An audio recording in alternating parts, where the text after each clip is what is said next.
Hello dear student, स्वागत है आप सभी के अपने प्यारे से चैनल गुड कैरियर क्लासेस में। तो आज की इस वीडियो में मैं आपसे बात करूंगा कल का 15 फरवरी का जो वायरल पेपर है उसके लिए फाइनली मैं क्वेश्चंस लेकर आ गया हूं और यही क्वेश्चंस कल के एग्जाम में बैठेंगे तो यही क्वेश्चंस देखने को मिलेगा वहां पे 15 फरवरी को, कल के दिन यानी कि। और यहीं से हिंदी का पेपर 50 ऑब्जेक्टिव क्वेश्चंस कराऊंगा और यहीं से 50 ऑब्जेक्टिव क्वेश्चंस आपके एग्जाम में सीधे से पूछा जाएगा। ठीक है, तो चलिए फाइनली देरी ना करते हुए यहाँ देखिए विषय कोड 101 है और ये एनुअल वार्षिक परीक्षा और सेट कोड आई है। ठीक है, ये देखिए सारी चीजें यहाँ पे लिखी हुई है, हर चीजें। अब यहाँ पे कुछ नीचे निर्देश दिया गया है, नीचे वहाँ पे निर्देश पढ़ लेना जब आपको पेपर मिले तो। और यहाँ पे 100% यहीं से क्वेश्चंस आपके एग्जाम में आएंगे। ठीक है, चलिए तो नीचे कुछ निर्देश दिए गए हैं, यहीं से पढ़ लीजिएगा कुछ निर्देश। चलिए देरी ना करते हुए अपने क्वेश्चंस को स्टार्ट करते हैं। 50 × 1 यानी 50 क्वेश्चंस करना है, 100 में कोई भी 50 क्वेश्चंस आपको करना है। ठीक है, तो फाइनली इस वीडियो में मैं आपको 50 क्वेश्चंस ही कराऊंगा टोटल, जो एग्जाम में आपके आएंगे कल के दिन। ठीक है, और यहीं से क्वेश्चंस आपके एग्जाम में पूछे जाएंगे। चलिए तो फाइनली देरी ना करते हुए स्टार्ट करते हैं अपने क्वेश्चंस को। फर्स्ट नंबर क्वेश्चन देखिए, अंबेडकर ने भारत की बेरोजगारी का प्रमुख एवं प्रत्यक्ष कारण किसे माना है? चारों ऑप्शन आपके सामने, सही आंसर देने की कोशिश कीजिए। 1 से 50 तक नंबरिंग कर लीजिए कॉपी में और सभी का आंसर देने की कोशिश कीजिए। तो जाति प्रथा यानी ऑप्शन ए जो है बिल्कुल आपका सही आंसर हो जाएगा। सभ्य समाज की आवश्यकता क्या है, सर्च कीजिए तो इसका सही आंसर हो जाएगा सभ्य समाज की आवश्यकता क्या है। तो ऑप्शन नंबर इसका हो जाएगा ए यानी श्रम विभाजन। लास्ट में आपको बताना है आपने 15 में कितना सही किया, 50 में। तो ऑप्शन ए जो है बिल्कुल आपका सही आंसर हो जाएगा। ठीक है, चलिए अगला 3 नंबर क्वेश्चन है, हु आर सुधराज किसकी रचना है? हु आर सुधराज किसकी रचना है? चारों ऑप्शन आपके सामने है, सही आंसर बताने की कोशिश कीजिए। हु आर सुधराज किसकी रचना है? चारों ऑप्शन आपके सामने हैं, महात्मा गांधी, यतीन्द्र मिश्र, भीमराव अंबेडकर, मैक्स मूलर। सही आंसर बताने की कोशिश कीजिए तो भीमराव अंबेडकर यानी ऑप्शन सी जो है बिल्कुल आपका सही आंसर हो जाएगा। ठीक है, चलिए इसी तरीके से नेक्स्ट क्वेश्चन की तरफ चलते हैं। लास्ट में कमेंट सेक्शन में बताइएगा कि 50 में आपका कितना सही हुआ, ताकि पता चले आपकी तैयारी कितनी है। तो 4 नंबर है, 20 के दांत कहानी का प्रमुख पात्र कौन है? 20 के दांत कहानी का प्रमुख पात्र कौन है? सही आंसर बताने की कोशिश कीजिए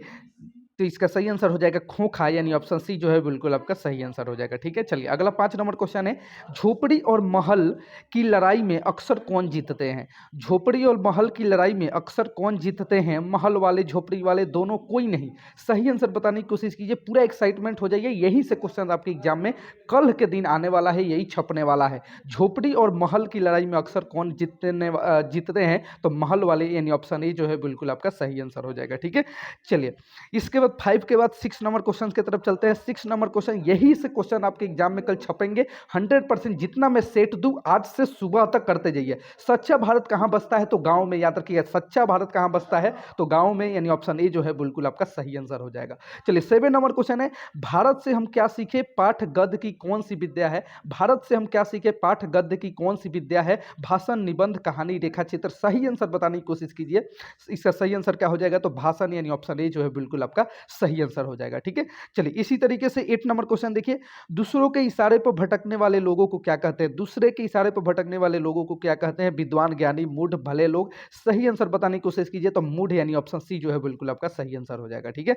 चलिए इसके बाद 8 के बाद 9 आता है क्वेश्चन। 9 नंबर क्वेश्चन ये रहे आपके स्क्रीन पे कि मैक्स मूलर के पिता का क्या नाम था? मैक्स मूलर के पिता का नाम विल्हेम मूलर था, यानी ऑप्शन सी जो है बिल्कुल आपका सही आंसर हो जाएगा। ठीक है, चलिए 10 नंबर क्वेश्चन है, कठ और केन का जर्मन भाषा में किसने अनुवाद किया? सही आंसर बताने की कोशिश कीजिए, चारों ऑप्शन आपके सामने हैं। कठ और केन का जर्मन भाषा में किसने अनुवाद किया?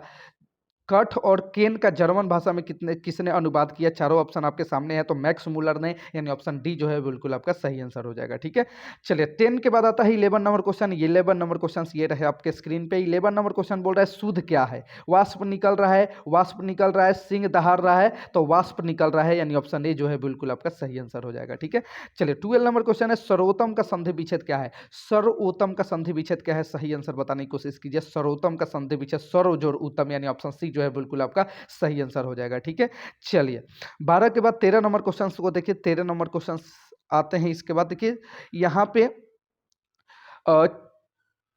12 के बाद ये 13 थोड़ा सा ऊपर करते हैं, इस क्वेश्चन को थोड़ा सा ऊपर करें वीडियो को। 12 के बाद 13 नंबर क्वेश्चन ये रहे आपके स्क्रीन पे। देखिए 13 नंबर आ गए, जूम हो गया था। चलिए देखिए 13 है कि गुस्सा पीना मुहावरे का अर्थ है। गुस्सा पीना मुहावरे का अर्थ है गुस्सा गुस्सा होना, क्रोध होना, गुस्से में पानी पानी, क्रोधित होना। सही आंसर बताइए तो क्रोध दबाना, गुस्सा पीना यानी क्रोध दबाना, यानी ऑप्शन बी जो है बिल्कुल आपका सही आंसर हो जाएगा। ठीक है, ऑप्शन नंबर बी जो है बिल्कुल आपका राइट हो जाएगा। चलिए अगला 13 के बाद 14 नंबर क्वेश्चन को देखते हैं। चलिए 14 नंबर क्वेश्चन ये रहे आपके स्क्रीन पे। 14 नंबर क्वेश्चन बोल रहा है कि परंपरा का मूल्यांकन के रचनाकार कौन है।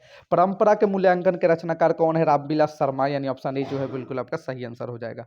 ठीक है, रामविलास शर्मा। अगला 15, एक पतंग अनंत में किनकी रचना है? एक पतंग अनंत में किनकी रचना है? सही आंसर बताने की कोशिश कीजिए तो अशोक वाजपेयी, यानी ऑप्शन डी जो है बिल्कुल आपका सही आंसर हो जाएगा। ठीक है, चलिए इसके बाद 16 नंबर क्वेश्चन को देखिए। अशोक वाजपेयी का जन्म कब हुआ? अशोक वाजपेयी का जन्म कब हुआ? सही आंसर बताइए। 16 जनवरी 1941 ईस्वी में या 16 जनवरी 1941 ईस्वी में, यानी ऑप्शन ए बी जो है बिल्कुल आपका सही आंसर हो जाएगा। याद रखिएगा 16 जनवरी। अगला मछली शीर्षक पाठ के लेखक कौन है? मछली शीर्षक पाठ के लेखक यानी विनोद कुमार शुक्ल, यानी ऑप्शन सी जो है बिल्कुल आपका सही आंसर हो जाएगा। ठीक है, चलिए 18 नंबर क्वेश्चन देखिए। अंगूठा दिखाना मुहावरे का अर्थ क्या है? अंगूठा दिखाना, चारों ऑप्शन आपके सामने है। इसका आंसर आप कमेंट सेक्शन में जरूर बताइएगा। ए बी सी डी चारों ऑप्शन आपके सामने है। इसका कमेंट करके आंसर बताइएगा कि इसका सही आंसर क्या हो जाएगा। ठीक है, जिसका पहले कमेंट आएगा उसका कमेंट में पिन करूंगा। अगला गुप्त का विलोम क्या है? गुप्त का विलोम क्या है?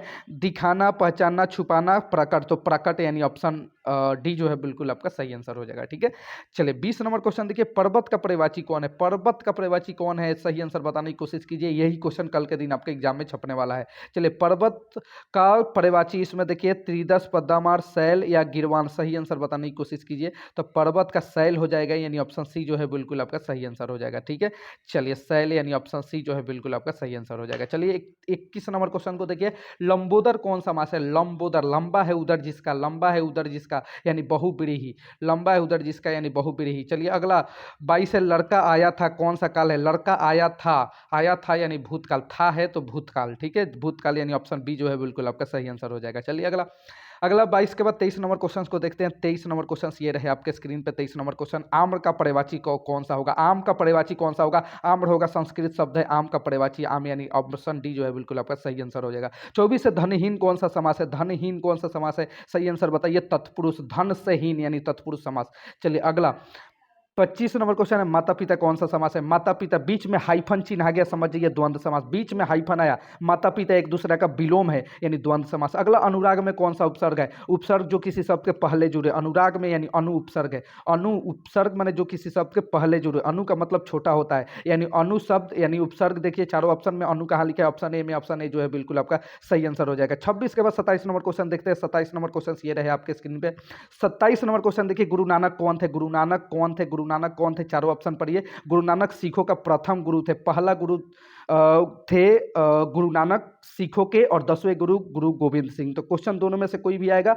प्रथम गुरु गुरु नानक देव, देखिए ऑप्शन में कहाँ दिया गया? गुरु नानक में सिखों का प्रथम गुरु थे, तो सिखों का प्रथम गुरु दिया गया है ऑप्शन बी में। ऑप्शन बी जो है बिल्कुल आपका सही आंसर हो जाएगा। गुरु गोविंद सिंह आता तो 10वें गुरु हो जाते। ठीक है, चलिए अगला 28 नंबर क्वेश्चन देखिए। जपूजी किसकी रचना है? जपूजी किसकी रचना है? सही आंसर बताइए। जपूजी गुरु नानक की, यानी ऑप्शन सी जो है बिल्कुल आपका सही आंसर हो जाएगा। ठीक है, चलिए 29 है। नाखून क्यों बढ़ते हैं? हिंदी की कौन सी विद्या है? नाखून क्यों बढ़ते हैं? हिंदी की कौन सी विद्या है? सही आंसर बताने की कोशिश कीजिए। इसका सही आंसर क्या हो जाएगा? नाखून क्यों बढ़ते हैं, हिंदी की कौन सी विद्या है? तो कविता है। क्या है? कविता है, याद रखिएगा कविता है। 29 के बाद 30 नंबर क्वेश्चन देखिए। 30 है। बिरह लीला किसकी रचना है? बिरह लीला किसकी रचना है? सही आंसर बताने की कोशिश कीजिए। घनानंद, यानी ऑप्शन सी जो है बिल्कुल आपका सही आंसर हो जाएगा। घनानंद। अगला है, घनानंद का जन्म कब हुआ था? घनानंद का जन्म कब हुआ था? तो इसमें देख लीजिए B number, B C D चारों ऑप्शन आपके सामने है। घनानंद का जन्म जो है वो हुआ था, यहाँ पे देखिए 1689 के आसपास, यानी ऑप्शन डी जो है बिल्कुल आपका सही आंसर हो जाएगा। 32 है। स्वदेशी कविता किससे संकलित है? स्वदेशी कविता किससे संकलित है? सही आंसर बताइए। स्वदेशी कविता किससे संकलित है? चारों ऑप्शन आपके सामने है। प्रेम घन सर्वस्व, यानी ऑप्शन ए जो है बिल्कुल आपका सही आंसर हो जाएगा। दही वाली मंगमा किस भाषा से अनुदित कहानी है? सही आंसर बताइए। तो कन्नड़ भाषा से, यानी ऑप्शन बी जो है बिल्कुल आपका सही आंसर हो जाएगा। कन्नड़ भाषा से, option B is the right answer. अगला देखिए 33 के बाद 34 नंबर क्वेश्चन ये रहे आपके स्क्रीन पे। अस्मिता का सही अर्थ क्या है? अस्मिता का सही अर्थ क्या है? पहचान, मना करना या बाहुबली या कंजूस। सही आंसर बताने की कोशिश कीजिए। अस्मिता का सही अर्थ क्या है? चारों ऑप्शन आपके सामने है, इसका सही आंसर बताने की कोशिश कीजिए। तो पहचान, मना करना, बाहुबली, कंजूस। तो इसका आंसर आप कमेंट सेक्शन में जरूर बताइएगा, चारों ऑप्शन में कौन सा इसका सही आंसर हो जाएगा। 2 क्वेश्चन आपके लिए मैंने दिया। अगला देखिए 35 नंबर है, निम्नलिखित में कौन शुद्ध वाक्य है? निम्नलिखित में शुद्ध वाक्य कौन है, सही आंसर बताने की कोशिश कीजिए। तो मैं आपका दर्शन करने आया हूं, ये देखिए ऑप्शन ए जो है बिल्कुल आपका राइट आंसर हो जाएगा। चलिए संज्ञा के कितने भेद है? तो संज्ञा के 5 भेद होते हैं, याद रखिएगा संज्ञा का 5 भेद कौन कौन, आपको भी पता होगा संज्ञा के 5 भेद। अगला देखिए, अगला 37 है, टॉल्स्टॉय कौन थे? टॉल्स्टॉय कौन थे, सही आंसर बताने की कोशिश कीजिए। तो टॉल्स्टॉय जो थे, टॉल्स्टॉय, चारों ऑप्शन आपके सामने है, तो रूसी लेखक थे, यानी ऑप्शन सी जो है बिल्कुल आपका सही आंसर हो जाएगा। चलिए नौबत खाने में इबादत पाठ के केंद्र में है, नौबत खाने में इबादत पाठ के केंद्र में है, सही आंसर बताने की कोशिश कीजिए। तो इसका सही आंसर क्या हो जाएगा? बिस्मिल्लाह खां, यानी ऑप्शन सी जो है बिल्कुल आपका सही आंसर हो जाएगा। चलिए अगला देखिए, अगला 39 नंबर क्वेश्चन देखिए। 39 नंबर क्वेश्चन ये रहे आपके स्क्रीन पे, बिस्मिल्लाह खां का प्रिय वाद्य यंत्र कौन था? बिस्मिल्लाह खां का प्रिय वाद्य यंत्र कौन सा था, सही आंसर बताइए। शहनाई, यानी ऑप्शन ए जो है बिल्कुल आपका सही आंसर हो जाएगा। चलिए अगला 40 नंबर, अक्षरों की कहानी किसकी रचना है? अक्षरों की कहानी किसकी रचना है, सही आंसर बताने की कोशिश कीजिए। मैक्स मुलर, गुणाकर मूल्य, बिरजू महाराज और रामविलास शर्मा, सही आंसर बताने की कोशिश कीजिए। तो गुणाकर मूल्य, यानी ऑप्शन बी जो है बिल्कुल आपका सही आंसर हो जाएगा। चलिए 41 नंबर क्वेश्चन ये रहे आपके स्क्रीन पे। 41 है कि शिक्षा और संस्कृति किनकी रचना है? शिक्षा और संस्कृति किसकी रचना है, सही आंसर बताने की कोशिश कीजिए। शिक्षा और संस्कृति किसकी रचना है? चारों ऑप्शन आपके सामने है, यहाँ पे देख लीजिए, नीचे 2 और ऑप्शन है। का वास्तविक नाम क्या है, सही आंसर बताने की कोशिश कीजिए। सुजाता का वास्तविक नाम एस रंगराजन था, यानी ऑप्शन डी जो है बिल्कुल आपका सही आंसर हो जाएगा। चलिए अगला 44 नंबर क्वेश्चन देखिए, सतकोरी होता कहाँ के प्रमुख कथाकार हैं? सतकोरी होता कहाँ के प्रमुख कथाकार है, सही आंसर बताने की कोशिश कीजिए। सतकोरी होता कहाँ के प्रमुख कथाकार है, सही आंसर बताइए। उड़ीसा के, यानी ऑप्शन सी जो है बिल्कुल आपका सही आंसर हो जाएगा। चलिए अगला 45 देखिए, मंगमा किस शहर में दही बेचती थी? मंगमा किस शहर में दही बेचती थी, सही आंसर बताने की कोशिश कीजिए। मंगमा किस शहर में दही बेचती थी? बेंगलोर में, याद रखिएगा, मोस्ट इंपॉर्टेंट क्वेश्चन है, ऑप्शन सी जो है बिल्कुल आपका सही आंसर हो जाएगा। यहीं से क्वेश्चन छपने वाले हैं। चलिए अगला देखिए 46 नंबर, पूर्वज लक्ष्मी के लिए कितना खेत छोड़ गए थे? पूर्वज लक्ष्मी के लिए कितना खेत छोड़ गए थे, सही आंसर बताइए। 1 बीघा, यानी ऑप्शन सी जो है बिल्कुल आपका सही आंसर हो जाएगा। 47 देखिए, मंगू कब से पागल है? मंगू कब से पागल है? जन्म से, यानी ऑप्शन ए जो है बिल्कुल आपका सही आंसर हो जाएगा।